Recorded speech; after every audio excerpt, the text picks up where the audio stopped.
Bom, vamos agora a juntar a pauta da culpa, segundo Lula, dos Estados Unidos, a respeito do que acontece em Cuba, com a situação de Cuba. Porque a situação humanitária em Cuba está se tornando cada vez mais crítica. Hospitais em todo o país suspenderam cirurgias e restringiram a transferência de pacientes ambulatoriais, enquanto o fechamento de hotéis turísticos, cortes no transporte e apagões configuram uma crise de combustível sem precedentes. Com isso, o ditador de Cuba, Miguel Díaz-Canel, afirmou na última quinta-feira que seu governo está disposto a negociar com a administração de Donald Trump. A declaração ocorreu durante uma entrevista coletiva de 2 horas, convocadas às pressas na cidade de Havana. Conforme informações do The Wall Street Journal, Díaz-Canel impôs como condição que qualquer diálogo ocorra sem exigências prévias e com respeito à soberania da ilha comunista. Que soberania pode ter? E recomendo essa matéria de Eric Mafra, da revista Oeste, com um conteúdo precioso, que fala e explica exatamente como está tudo hoje. E com um problema tão alto que não tem, os combustíveis acabaram e não tem combustível de aviação. Na sexta-feira, o governo cubano anunciou a todas as companhias aéreas que operam com a ilha que não terão combustível para voltar. Então, os voos, logicamente, muitos deles foram cancelados. Estamos tentando preparar um material para você ver como Cuba está hoje. Quer ver como Cuba está hoje, graças à Revolução Comunista? Então solta aí o vídeo e vemos como essa crise humanitária foi provocada pelos comunistas. Não tem nada a ver com outros países. Aí a gente está vendo a situação de Cuba. Olha que bacana. Eu vou lhes contando, enquanto a gente assiste essa tragédia humanitária, olha a quantidade de lixo que tem. Cuba, antes da Revolução Comunista, tinha um PIB per capita de $11.300. Para você se situar, isso era na década de 1950. Hoje o Brasil não tem esse PIB per capita. Hoje o Brasil não tem esse PIB per capita. Cuba tinha esse PIB per capita em 1950. A quantidade de cinemas que a cidade de Havana tinha na época era maior que a quantidade de cinemas que Paris e Nova York tinham juntas. Foi o segundo país na América Latina a ter iluminação, o segundo país com automóvel. Aí está o periódico de Cuba que está mostrando isso. Foi o primeiro país na América Latina a ter máquina de raio-x. Telefonia sem telefonista em 1908. Isso era Cuba. Aí depois apareceu a Revolução Comunista e conseguiu uma igualdade social. Todo mundo pobre. 89% da população. 89% da população baixo a linha de pobreza. Então, presidente Lula, não cola. Não é culpa de outros, é culpa do comunismo. Esse comunismo que o senhor e o PT defendem. Maria. Permite, Segre, rapidamente. Claro, por favor. Isso que você falou sobre a questão da pobreza é alarmante. A sorte, eu digo aqui em tom bastante sarcástico, é que Cuba não é fria como a Rússia ou outros países que nevam, porque agora, se fosse um país desse que tem invernos rigorosos, estar sem combustível e energia seria assim um fator gritante para a população tentar ali adquirir o mínimo de dignidade que os resta e ir às ruas protestar contra esse ditador assassino que está lá. Eu queria apenas comentar que, provavelmente, quase certeiro, que essa questão da crise dos combustíveis vem justamente da operação que os Estados Unidos fez ali com o governo venezuelano. A Venezuela era um dos principais distribuidores de petróleo e energia para o governo cubano. Então, agora com esse certo embargo e né, confisco aí, que a gente pode dizer que os Estados Unidos está fazendo, está de olho ali na Venezuela para querer, né, reestabelecer a democracia neste país. Então, Cuba certamente vai ser afetado. E isso é uma das prioridades, eu diria até que do próprio Marco Rubio,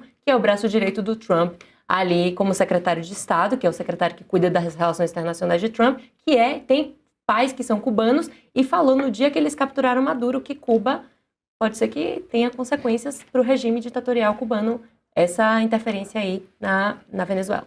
Danilo. Olha, os dados são questionáveis, né? Eu faço uma analogia, por exemplo, quando havia dados da guerra de Israel contra o terrorismo. Então, os dados, ele sempre divulgava os dados da faixa de Gaza, do governo de Gaza, do governo da Palestina, são dados de uma organização terrorista. Então, você vê, por exemplo, em Cuba. Em Cuba, eles enaltecem muito a medicina, porque a medicina é revolucionária. Tal. Especialistas questionam, por exemplo, a média de visitas de médicos nos hospitais. Como que você tem uma medicina exemplo no mundo e a população não consegue ter acesso à alimentação? Eles distribuem uma livreta, e essa livreta é preenchida com você tem tantas coxas de frango por mês, e aí o que acontece? Tudo que é consumido vem através da clandestinidade, são os turistas que consomem e trocam os dólares lá com o povo de Cuba. Então, é uma tremenda desfaçatez falar de que o Brasil precisa ajudar Cuba. Ele deveria primeiro pensar em ajudar a nossa população. Hoje são 94 milhões de brasileiros que recebem algum auxílio. São 50 milhões no Bolsa Família, um pouco mais de 50 milhões. Por que nós estamos preocupados com Cuba e colocando um véu na frente do nosso país, que nós, em 2027, do jeito que está indo, nós vamos ter um real para investimento no nosso país. Então, é mais uma cortina de fumaça para poder tampar o desastre, a tragédia que é essa gestão do PT no nosso país. Professor Suano, a culpa é dos Estados Unidos e o que acontece em Cuba? Não, e é interessante, poxa, eu vou pegar o gancho do que a Maria e do que o Danilo falaram, e é interessante, vamos supor que os Estados Unidos tenha acontecido como a Maria falou, concordo plenamente, tá? Mas os Estados Unidos, eles não prejudicaram. O que foi que os norte-americanos fizeram? O que nós vamos pegar é aquilo que vocês nos roubaram, porque o que vocês fizeram foi retirar propriedade e retirar capital norte-americano do momento em que vocês pegaram a PDVSA e tomaram conta de campos e empresas que pertenciam a nós. Então, vamos começar por aí. Mas quando a gente vê, se isso é real e, de certa forma, secou a torneira por quê? Porque Cuba estava sobrevivendo exatamente porque a Venezuela estava explorando o seu povo para garantir um governo, não era nem um povo cubano, um governo amigo. Nós aqui no Brasil, nós já demos muito para Cuba. Vamos pegar os mais médicos. O que foi aquilo? Aquilo foi uma exploração do povo brasileiro para entregar dinheiro para o governo cubano. Não foi nem para pagar os médicos cubanos. Eu morei em Brasília de frente para médicos cubanos, que faziam parte da administração. Naquele condomínio que eu estava, que era um condomínio de alto padrão de Brasília, pelo menos 40% era ocupado por pessoal do mais médico vindo de Cuba. Eu via alguns andando de branco, mas a grande parte lá não estava andando de branco, não. Eram indivíduos que vinham de vários outros segmentos do Estado cubano. Um deles que eu fazia boxe com ele, a gente brincava, ficava lutando boxe. Eu não tinha nada de médico, não. Parte deles ali eram administradores ou outras coisas quaisquer que eu não vou fazer ofensa. De vez em quando eu dava pau na minha internet. O apartamento da frente era um apartamento de cubanos que estavam lá. Aquilo ali foi dinheiro nosso, que foi embora porque o médico ganhava 15% a 20%. O resto tudo ia para o governo de Cuba. Então, quando você para ver, onde que está a grande culpa disso? É muito simples, Segre. Eu vou ser bem rápido mesmo. É muito simples, cara. Quando você teve a Revolução Cubana, o Fidel Castro se vendeu para o primeiro que poderia pagar para eles. Não quer dizer que ele não fosse meio vermelho. Quem era vermelho total era o Che Guevara, que não valia nada, com todo o respeito, porque ele era argentino. Mas tá? é um detalhe. Mas é um detalhe. Ninguém é perfeito. Aquilo ali não valia nada. Mas ele se vendeu para o primeiro que estava lá. Em troca de não botar os mísseis, o que foi que o governo de Khrushchev fez? Deu os 100 mil caminhões que eles queriam para fazer a distribuição que era necessária no momento e passou a alimentar Cuba mensalmente com milhões e milhões e milhões de dólares, a bilhões de dólares por ano. O que Cuba fez? Criou a ilusão, já que tinha... É como aquele vagabundo que vai para uma faculdade privada porque o pai sustenta e acha que ele pode ir para o PSOL e vai pagar muito caro, mas vai, não, agora eu vou ser do PSOL, porque eu não sei o que é trabalhar. Foi o que aconteceu com Cuba. Aí botava o dinheiro lá e o que Cuba fez? Para criar a ilusão, já que não faltava nada, eles investiram na medicina, investiram em 2 segmentos só da medicina. A medicina, aquela que é pública, aquela que é a medicina preventiva, que é só tratar da parte do saneamento, e investiram em laboratórios de vacina e criaram a sensação de que isso era medicina de verdade. Pega um médico de Cuba e coloca para trabalhar com um médico de verdade que esteja... Não, nem se compara. Não dá para comparar. A questão de tecnologia. Não é porque eles são ruins, são mau caráter, não é isso, porque eles não tiveram capacidade de avançar e eles querem.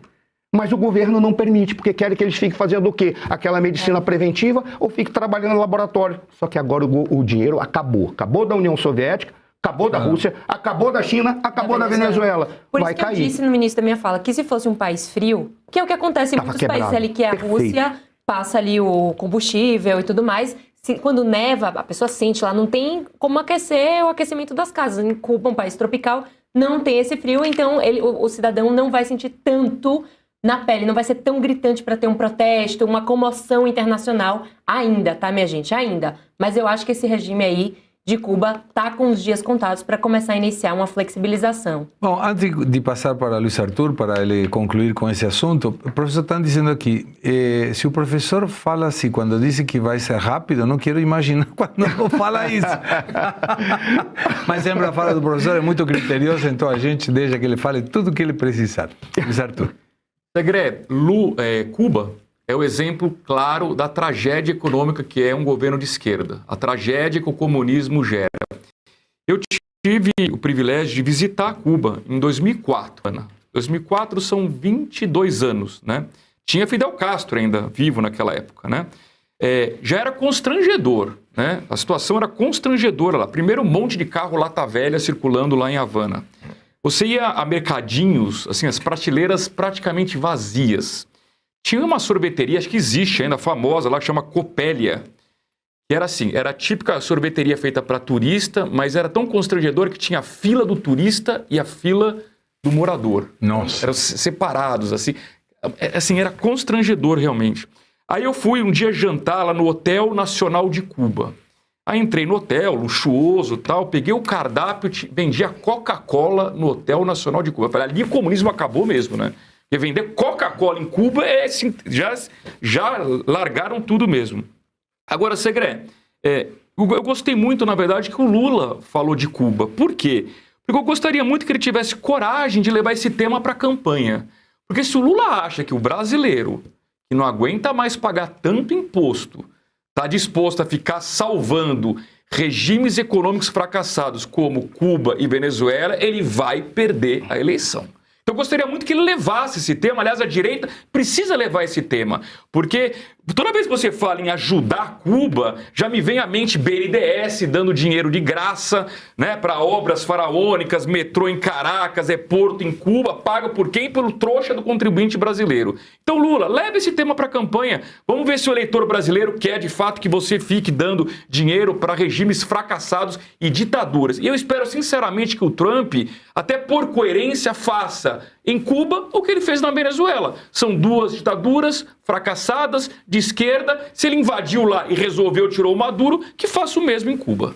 Mas aí quando você observa essa realidade de Cuba, nós devemos também lembrar que nós emprestamos através do BNDES bilhões para a construção do porto de Cuba. Sim. E que foi feito pela Odebrecht.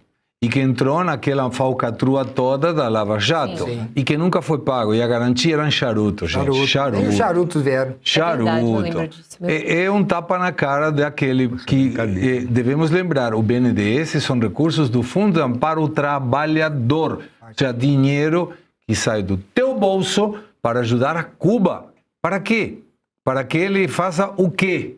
O dinheiro deveria ser aqui. Saneamento estamos precisando aqui, não em Cuba. Então, perfeita a fala de Luiz Arthur. Tomara que ele use isso na campanha, sim.